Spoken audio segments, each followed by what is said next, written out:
प्यारे बच्चों, आज से हम आपका सब्जेक्ट इंग्लिश में ग्रामर के लिए पार्ट्स ऑफ स्पीच करेंगे। आप इसको ध्यान से देखेंगे बेटा, ध्यान से सुनेंगे, बहुत इम्पोर्टेंट आपका चैप्टर रहेगा। पार्ट ऑफ स्पीच कंप्लीट करने के बाद फिर हम आगे की ग्रामर में चलेंगे। इंग्लिश ग्रामर को सीखने के लिए सबसे ज़रूरी होते हैं पार्ट्स ऑफ स्पीच। इनको सीखना बहुत ज़रूरी है। देखो, ध्यान से देखेंगे। पार्ट्स ऑफ स्पीच, इनको शब्द भेद कहते हैं। क्या कहते हैं बेटा? शब्द भेद। पार्ट ऑफ स्पीच को क्या कहते हैं? शब्द भेद। बहुत ध्यान से देखेंगे। किसी भी वाक्य को लिखने व बोलने के लिए, कोई भी वाक्य है उसको आप लिख रहे हैं या बोल रहे हैं, उसके लिए शब्दों के समूह का प्रयोग किया जाता है। कोई भी वाक्य है उसको आप लिखेंगे या बोलेंगे तो आपको बहुत सारे शब्द चाहिए, उन शब्दों का समूह चाहिए। इस वाक्य में प्रयोग इन सभी शब्दों को कोई न कोई नाम दिया गया है, जैसे संज्ञा है, सर्वनाम है, क्रिया है आदि। वाक्यों के सही प्रयोग को समझने के लिए इन्हीं 8 वर्गों में बांटा गया है, जिन्हें शब्द भेद कहते हैं। तो पार्ट्स ऑफ स्पीच को 8 वर्गों में, इन्हें कितने वर्गों में बांटा गया बेटा? 8 वर्गों में। Group of words are used together in a specific manner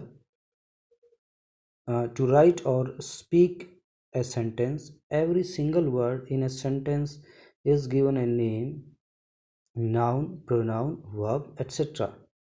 To understand the sequence of words so that the sentence delivers the correct message, these words are categorized in 8 categories. कितनी categories बेटा? 8 categories. Which are called the part of speech, जिनको क्या कहा जाता है? Part of speech कहा जाता है। 8 part of speech with their one liner definition. आपकी एक एक लाइन की डेफिनेशन है, नीचे देखेंगे। सबसे पहली है आपकी नाउन, संज्ञा। किसी भी प्राणी, जगह, वस्तु के नाम को संज्ञा कहते हैं। हल्का हल्का एक बार जान लो, फिर इसके बाद हर एक का हम बाद में हर एक के बारे में बात करेंगे बेटा। प्रोनाउन, सर्वनाम। सर्वनाम का प्रयोग संज्ञा की जगह पर किया जाता है। सबसे पहले हमने संज्ञा पढ़ा, किसी भी प्राणी, जगह, वस्तु के नाम को संज्ञा कहा। फिर सर्वनाम का प्रयोग इस संज्ञा की जगह पर किया जाता है, ये हमने पढ़ा। फिर आता है आपका वर्ब, क्रिया। क्रिया वह है जिसके माध्यम से सब्जेक्ट के कार्य करने की अवस्था की स्थिति की जानकारी मिलती है। विशेषण आपका एडजेक्टिव, जो संज्ञा या सर्वनाम की विशेषता बताए या उनके बारे में कुछ अतिरिक्त सूचना दे। तो एडजेक्टिव आपका क्या हुआ? जो संज्ञा या सर्वनाम की विशेषता बताए या उनके बारे में कोई अतिरिक्त जानकारी हमें दे। एडवर्ब आपका क्रिया विशेषण, जो किसी क्रिया की, किसी विशेषण की या किसी दूसरे क्रिया विशेषण की विशेषता बताए या उनके बारे में कुछ अतिरिक्त सूचना देते हों। देखो, एडवर्ब क्या है आपका?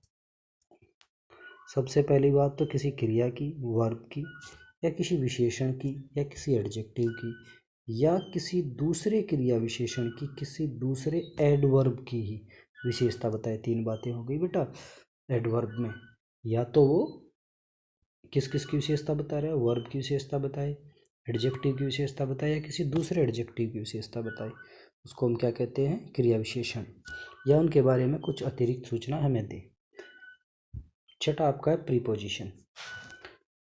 प्रीपोजिशन वे शब्द होते हैं जो किसी संज्ञा या सर्वनाम और वाक्य के दूसरे भाग के बीच का संबंध दर्शाते हैं। प्रीपोजिशन क्या हो गए? जो किसी संज्ञा या सर्वनाम और वाक्य के दूसरे भाग के बीच के संबंध को दर्शाते हैं। कंजक्शन, संयोजक, यह 2 शब्दों और वाक्यों को जोड़ देते हैं। इससे छोटा वाक्य जो है वो छोटा हो जाता है बिना अर्थ बदले। कंजक्शन से क्या होगा? वाक्य छोटा हो जाएगा, अर्थ बदलेगा नहीं। 2 शब्दों या 2 वाक्यों को ये जोड़ देगा। इंटरजेक्शन, विस्मयादिबोधक, भावनाओं की अभिव्यक्ति करने वाले शब्दों के समूह को इंटरजेक्शन कहते हैं। ये आपके बेटा 8 पार्ट ऑफ स्पीच हैं जो बहुत इंपॉर्टेंट है। कुछ इंपॉर्टेंट फैक्ट्स इसमें क्या है, महत्वपूर्ण तथ्य।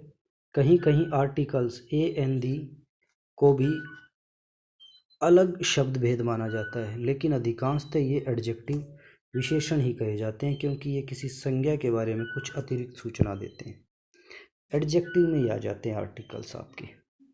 जैसे एक पेन, ए पेन, यहाँ पर पेन एक संज्ञा है और ए का प्रयोग करने से ये पता चलता है कि पेन कितने हैं। ए से हमें क्या पता चला कि पेन कितने हैं, पेनों की संख्या के बारे में इन्हें हमें बताया।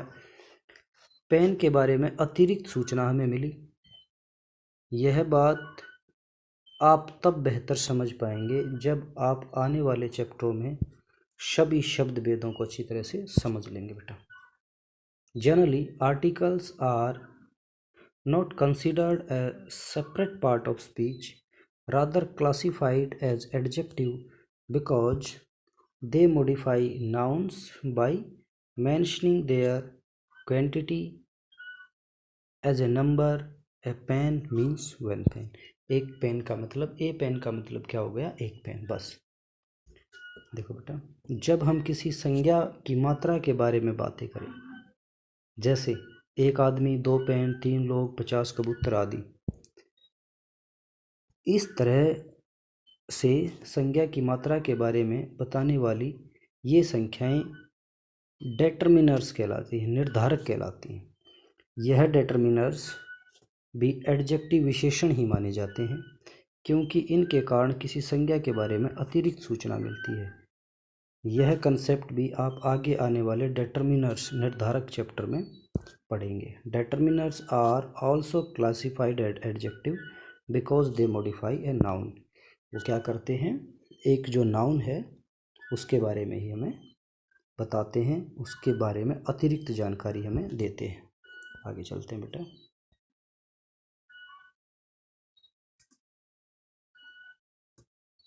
आज हम नाउन का चैप्टर भी ले लेते हैं साथ साथ। देखो क्या होता है नाउन। हम बचपन से ही पढ़ते हुए आ रहे हैं कि संज्ञा किसी व्यक्ति, वस्तु, स्थान का नाम होता है। ये परिभाषा गलत नहीं है, पर थोड़ा अधिक जानने की ज़रूरत है। अगर ये परिभाषा सही मान ली जाए तो फिर किसी जानवर का नाम, जैसे कुत्ते का नाम टफ़ी, भी संज्ञा नहीं है। ऐसा बिल्कुल नहीं है। नाम चाहे किसी व्यक्ति का हो या किसी जानवर का हो, उसे संज्ञा ही माना जाता है। एक बात और, एक शब्द है प्यार। क्या शब्द है बेटा, प्यार। यह एक भाववाचक संज्ञा है। कैसी संज्ञा है, भाववाचक संज्ञा। हमारा प्रश्न यह है कि ये न तो किसी व्यक्ति, स्थान या वस्तु का नाम है, फिर इसे संज्ञा क्यों मानते हैं। ये सब बातें आपको इस चैप्टर में पढ़ाने के बाद, या ये आप जो वीडियो लेक्चर जो सुन रहे हैं, इसके बाद आपके समझ में आ जाएंगे। इस चैप्टर को आपने ध्यान से पढ़ना है। देखो, प्रॉपर नाउन, व्यक्तिवाचक संज्ञा। व्यक्तिवाचक संज्ञा किसी भी प्राणी, जगह, वस्तु का नाम होता है। प्रॉपर, प्रॉपर, ध्यान से देखेंगे बेटा। Proper noun is the name of a creature, place और थिंग। राम किसी प्राणी का नाम है, name of a creature. Tuffy किसी प्राणी का नाम है, name of a creature. Dehradun किसी जगह का नाम है, name of place. Parker pen किसी वस्तु का नाम है, नेम ऑफ ए थिंग।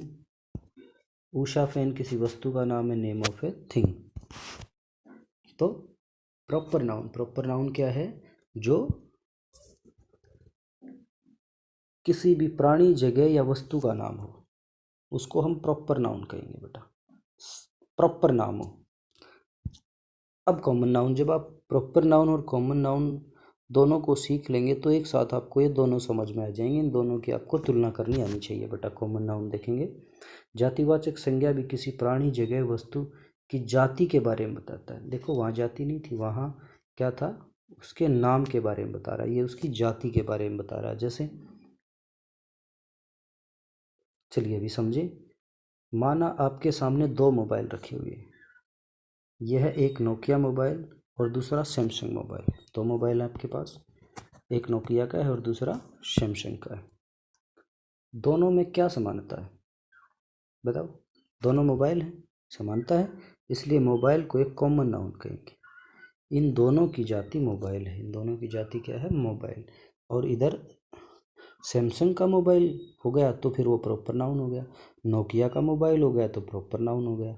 लेकिन अगर खाली मोबाइल होगा तो वो कॉमन नाउन होगा। एक और बात समझते हैं। माना आपके सामने दो लड़के खड़े हैं, एक का नाम राम दूसरे का नाम राजू, दोनों में समानता क्या है?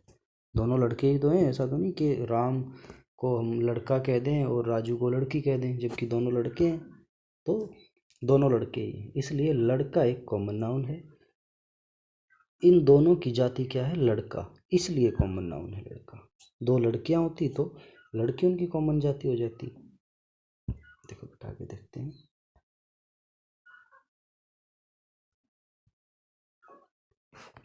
माना आपके सामने 3 फैन रखे हुए हैं, एक उषा फैन, दूसरा खेतान फैन और तीसरा हैवल्स फैन। तीनों में समानता क्या है? तीनों फैन हैं। समानता क्या है तीनों में? तीनों फैन है, तीनों पंखे ही तो हैं, इसलिए फैन क्या है? एक कॉमन नाउन है। यह तीनों की जाति फैन है। इन तीनों की जाति क्या है? फैन है, इसलिए फैन आपका कॉमन नाउन हो गया। 3 राज्य हैं, एक दिल्ली, दूसरा हरियाणा, तीसरा बिहार। तीनों में समानता क्या है? तीनों राज्य हैं, तीनों राज्य ही तो हैं।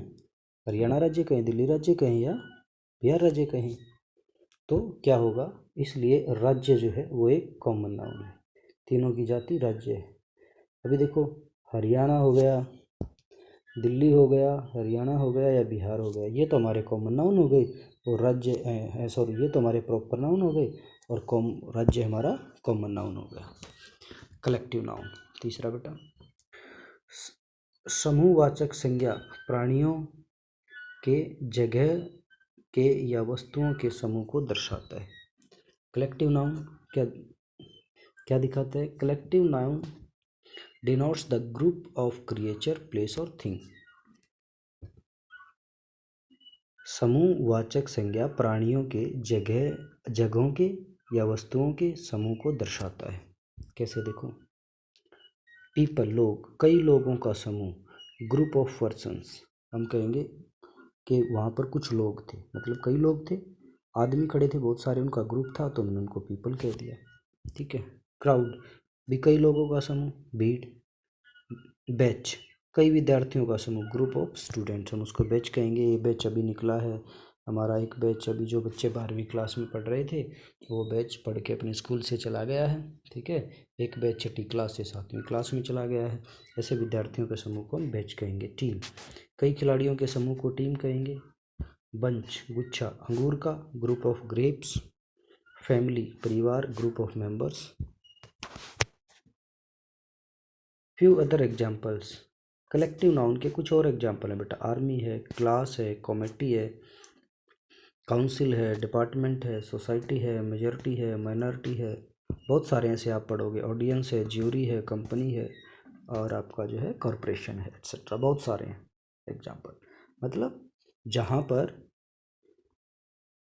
बहुत सारी आदमी या बहुत सारी वस्तुएं या बहुत सारी जगह एक शब्द से दर्शाई जाएं, उसको हम कलेक्टिव नाउन कहेंगे।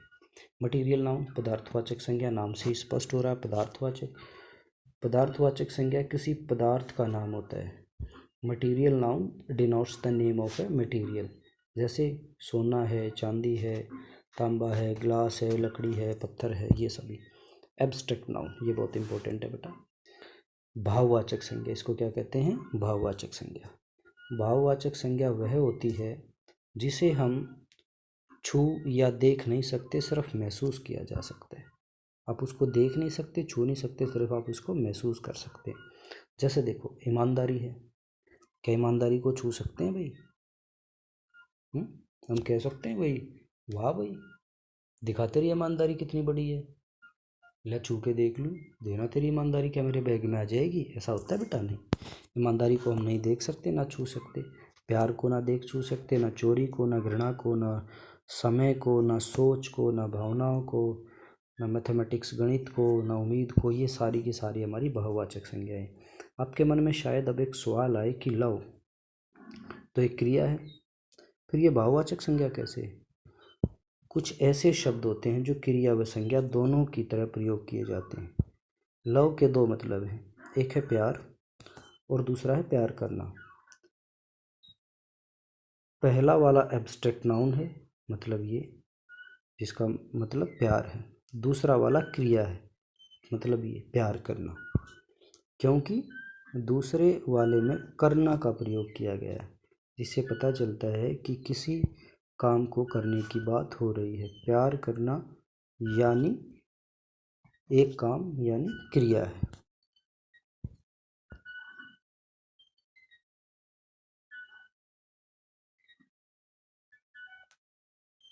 देखो बेटा, थोड़ा सा और देख लेते हैं।